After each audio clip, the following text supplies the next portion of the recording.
মেয়েদের জীবন বড়ই অদ্ভুত। বাপের বাড়িতে থাকে মানে রাজকন্যার মতন, আর শ্বশুরবাড়িতে এসে হয়ে যায় আর এক রকম।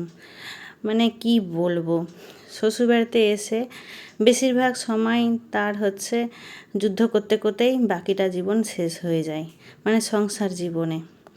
আর বাবার বাড়িতে তো খুব ভালোভাবে থাকে, অনেকেই আছে আবার বাবার বাড়িতেও কষ্ট পায়, কিন্তু শ্বশুরবাড়ির মতো না। মানে শ্বশুরবাড়ির লোকের কাছেও অনেকে আবার ভালোও থাকে, সবার জীবন তো সমান হয় না। আর বেশিরভাগ মেয়েদের জীবনই কিন্তু খারাপ পরিস্থিতির মধ্যে দিয়ে থাকে, কারণ অনেক লোক থাকে যারা অনেকেই তাদেরকে মানে হচ্ছে শান্তিতে থাকতে দেয় না, তাদেরকে পায়ের নিচে দমানোর চেষ্টা করে আর ভাবে যে আমরা ভালো থাকবো, তারা যেন মানে খারাপ থাকে। এরকম করতে করতে তাদের কাছ থেকে বাঁচতে বাঁচতে আর যুদ্ধ করতে করতেই মেয়েদের অর্ধেকটা জীবন পেরিয়ে যায়। আর যখন একটু ভালো সময় আসে তখন দেখে আর সময় নেই, তাদের বয়স প্রায় হয়ে গিয়েছে। মানে কি বলবো, তখনকার মানে সংসার জীবন আলাদা, আর পরে যখন বয়স হয়ে যায় তখনকার আবার আলাদা রকম জীবনযাপন করতে হয় মেয়েদেরকে। এই করতে করতে মেয়েদের একটা জীবন পুরো নষ্টই হয়ে যায়।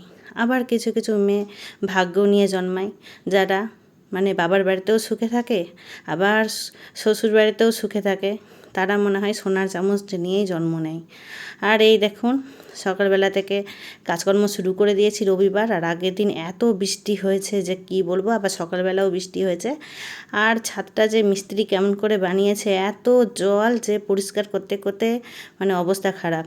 আমি তো একা একা পারছিলাম না, কিছুটা জল টেনে দিলাম আর কিছুটা আমার বর মশাই জলটা টেনে দিচ্ছিল, আর পাশে পাইপ আছে, পাইপ দিয়ে জলটা বার করে দেওয়া হচ্ছিল। আর দেখুন ছাদটা ঝাড় দিয়ে দিচ্ছিলাম। ছাদটা এত নোংরা হয়েছে যে কি বলবো, ঝাঁটাটা নষ্ট হয়ে গিয়েছিল আর কেনা হচ্ছিল না ঝাঁটা।